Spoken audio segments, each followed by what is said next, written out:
I am दीपिका। आज हम क्लास 12th बायोलॉजी का चैप्टर फर्स्ट आगे स्टडी करेंगे।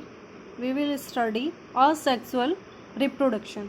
लास्ट टाइम हमने असेक्सुअल रिप्रोडक्शन के 3 टॉपिक क्लियर कर लिए थे, जिसमें बाइनरी फिजन, बर्डिंग, जो स्पोर्स आए थे। अब नेक्स्ट जो आपका इसका आता है कॉनिडिया।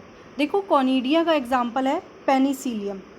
ओके, कॉनिडिया जो है एक टाइप के फंगस के अंदर, ये एक टाइप के फंगस के अंदर देखा जाता है। इसका एग्जाम्पल है पेनिसिलियम। देखो ये एक नॉन मोटाइल स्ट्रक्चर है। इसके अंदर देखो ये इसकी कॉनिडिया की स्ट्रक्चर है। इसमें ये पार्ट जो है इसका हाइफा कहलाता है, ये जो है इसका कॉनिडियोफोर्स कहलाता है, और इसमें जो स्पोर लाइक जो स्ट्रक्चर एक्सोजिनस की ओर बाहर की ओर जो डेवलप हो रही है वो कहलाते हैं कॉनिडिया। देखो फोर्स, कॉनिडियोपोर्स का मीन्स होता है सपोर्ट। पोर्स मीन्स जो कॉनिडिया को सपोर्ट देते हैं। ओके, नेक्स्ट है आपका जेम्यूल्स। इसका एग्जाम्पल है स्पॉन्जिस। ये जेम्यूल जो है स्पॉन्जिस में देखने को मिलता है हमें। ये एक सैक लाइक स्ट्रक्चर है। इसमें आउटर कवरिंग जो है, देखो ये आउटर कवरिंग है। आउटर कवरिंग में स्पिक्यूल कांटों की तरह प्रेजेंट होते हैं। ये अंदर की तरफ ये वाले जो हैं ये छोटे छोटे बने हुए हैं, ये हैं इसके अंदर स्पिक्यूल्स। ठीक है, और अंदर देखो इसके अंदर की तरफ मल्टीपल स्पोर लाइक स्ट्रक्चर दिख रही है आपको। ये मल्टीपल स्पोर लाइक स्ट्रक्चर होती है जो फर्दर डेवलप होती है और मल्टीपल स्पॉन्जेस को बनाने का काम करती है। ये मल्टीपल स्पोर लाइक स्ट्रक्चर होती है जो फर्दर डेवलप होते हैं तो मल्टीपल स्पॉन्जेस को बनाने के काम आते हैं। इसे हम कहते हैं मल्टीपल स्पोर लाइक स्ट्रक्चर, जिसका नाम है आर्कियोसाइट्स। और ये जो है जेम्यूल्स है। अब जितने भी प्रोसेस हमने पढ़े हैं वो स्मॉल प्लांट्स एंड फंगस से रिलेटेड है। ये जो है लोअर प्लांट के अंदर आते हैं। ये टोटली प्रोसेस जो हैं देखिए स्मॉल प्लांट्स एंड फंगस से रिलेटेड है। ओके, अब नेक्स्ट जो है ये तो अपन ने की लोअर प्लांट्स के बारे में बात। अब है हायर प्लांट। देखो हायर प्लांट्स में वेजिटेटिव प्रोपागेशन, इन तरीकों की, ये जितनी भी स्ट्रक्चर्स हैं इन तरीकों की स्ट्रक्चर के द्वारा असेक्सुअल रिप्रोडक्शन होता है।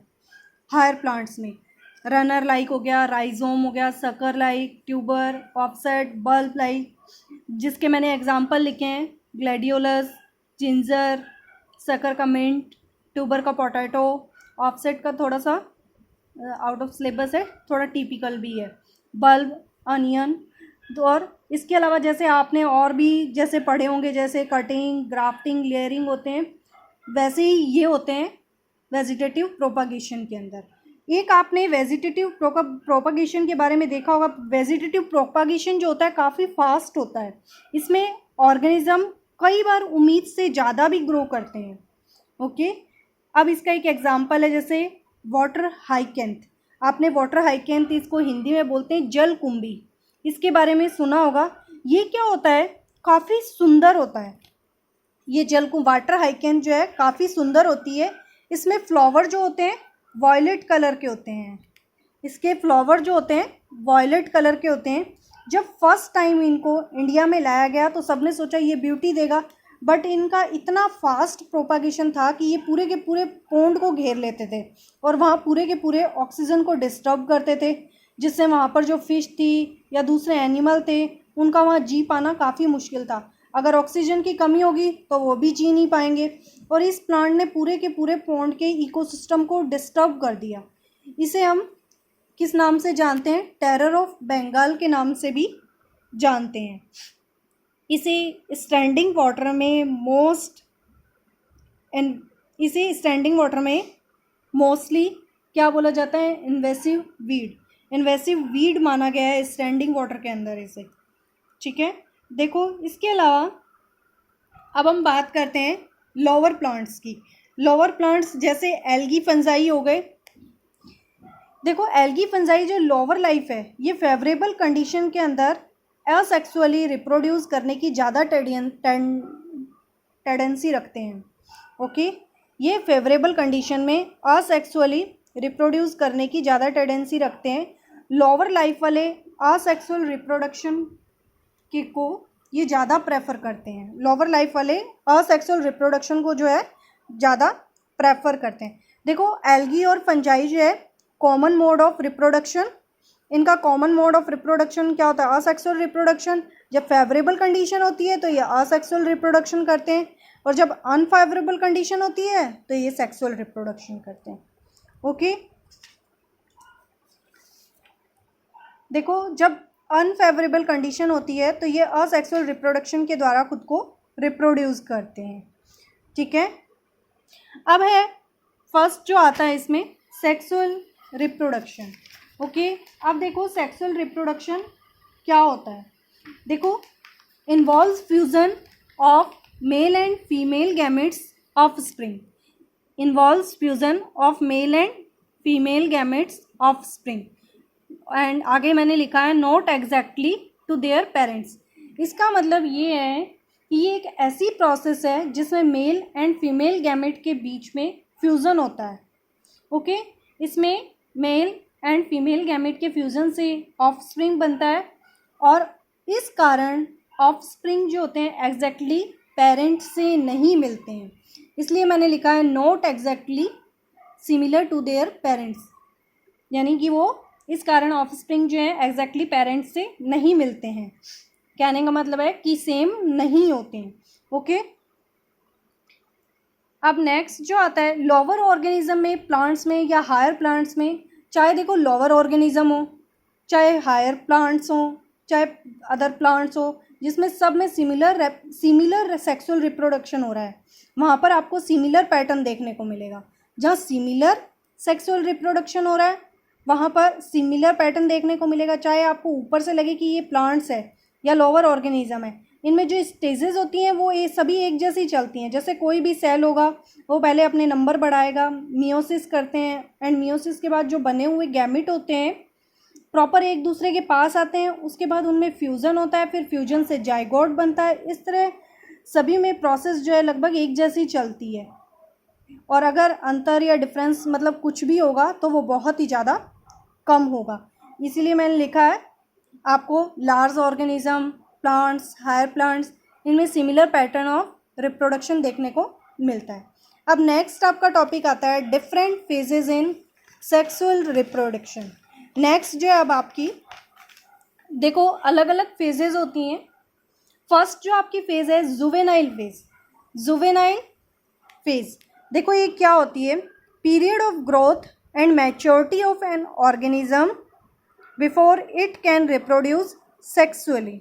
ओके, ये कह रहा है कि ये वो पीरियड है जब प्लांट या कोई भी लाइफ अपने आप को स्टार्ट करता है। सेक्सुअल रिप्रोडक्शन से पहले तक का जो फेज़ है जुवेनाइल फेज कहलाता है। वापस सुन लीजिए इसको, सेक्सुअल रिप्रोडक्शन से पहले का जो फेज़ है या जो पीरियड है जिसमें ग्रोथ एंड मैच्योरिटी का पीरियड होता है उसे कहते हैं जुवेनाइल फेज। प्लांट्स के अंदर हम इसे वेजिटेटिव फेज भी कहते हैं, ये मैंने लिखा है। प्लांट्स के अंदर हम इसे वेजिटेटिव फेज के नाम से भी जानते हैं। अब नेक्स्ट है आपका रिप्रोडक्टिव फेज। देखो रिप्रोडक्टिव फेज क्या होती है, period in which organism is capable of reproduce sexually easily seen in higher plants when they come to flower।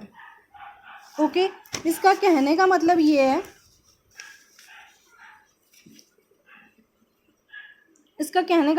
है, रिप्रोडक्टिव फेज क्या होती है जिसमें ऑर्गेनिज्म लगातार गैमेट्स बनाकर रिप्रोडक्शन करता है। ये हायर प्लांट्स में आपको इजीली देखने को मिलता है। वापस सुन लीजिए, जिसमें ऑर्गेनिज्म लगातार गैमेट्स बनाकर रिप्रोडक्शन करता है, ये हायर प्लांट्स में इजीली देखने को मिलता है। जब उनका रिप्रोडक्टिव फेज़ आता है तो उनमें फ्लावर आते हैं। ओके, जब उनका रिप्रोडक्टिव फेज़ आता है तो उनमें फ्लावर आते हैं। Okay, plants exhibit unusual flowering phenomenon. अब देखिए एक क्वेश्चन है, हाउ लॉन्ग, ये बहुत ही इंपॉर्टेंट क्वेश्चन है, नीट प्रिपरेशन में भी नीट एग्ज़ाम में भी पूछा जाता है, एंड वैसे एनसीईआरटी से या आपके बोर्ड एग्ज़ाम वगैरह होते हैं या उनमें भी ये पूछा जाता है। How long does it take for marigold rice wheat, coconut, mango plants to come to flower. Okay, तो first है marigold. Marigold is an annual. It would take 2-3 months after seed sowing to start flowering. Okay, rice is an annual. It would take 3 months after seed sowing to start flowering. Next है, देखिए एक बात और है इसमें, flowering last only for few days as it is quickly pollinated into rice grains. Same is the case with wheat, with the same is the case wheat. Same case wheat में भी ऐसा होता है with difference of few weeks here and there. Next है आपका mango, 3 to 6 years after planting depending on the varieties. They flowers in winter December to March. And coconut के अंदर flower जो है एनी टाइम निकलते हैं. अब देखिए आप एक बात और देखो, कुछ प्लांट्स ऐसे होते हैं जो पूरी लाइफ में एक बार ही फ्लावर देते हैं, जिनमें पूरी लाइफ के अंदर वन टाइम ही फ्लावर निकलते हैं. तो वेरी इम्पॉर्टेंट ये आपका पॉइंट है. बैम्बू, जिसे आप बम्बू भी कहते हैं, bamboo plant once in life, पूरी लाइफ में ओनली एक बार ही ये फ्लावर देता है. एक है सरोबिलियंथस कुंथियाना, जिसे हम नीला कुरंजी के नाम से भी जानते हैं. ये 12 साल के अंदर, 12 ईयर्स के अंदर ओनली वन टाइम ही फ्लावर देता है. ये भी मोस्ट इम्पॉर्टेंट है. ये दोनों जो है पॉइंट काफ़ी इम्पॉर्टेंट है. बम्बू प्लांट जो है पूरी लाइफ में एक बार ही फ्लावर देता है, जिसमें एक बार ही फ्लावर निकलते हैं. और सरोबिलियंथस कुंथियाना जो है नीला कुरंजी जिसे हम कहते हैं, इसमें 12 ईयर्स के अंदर वन टाइम जो है फ्लावर्स जो है निकलते हैं. आज के लिए हम इतना ही पढ़ेंगे. नेक्स्ट वीडियो के अंदर हम आगे डिस्कस करेंगे. Thank you.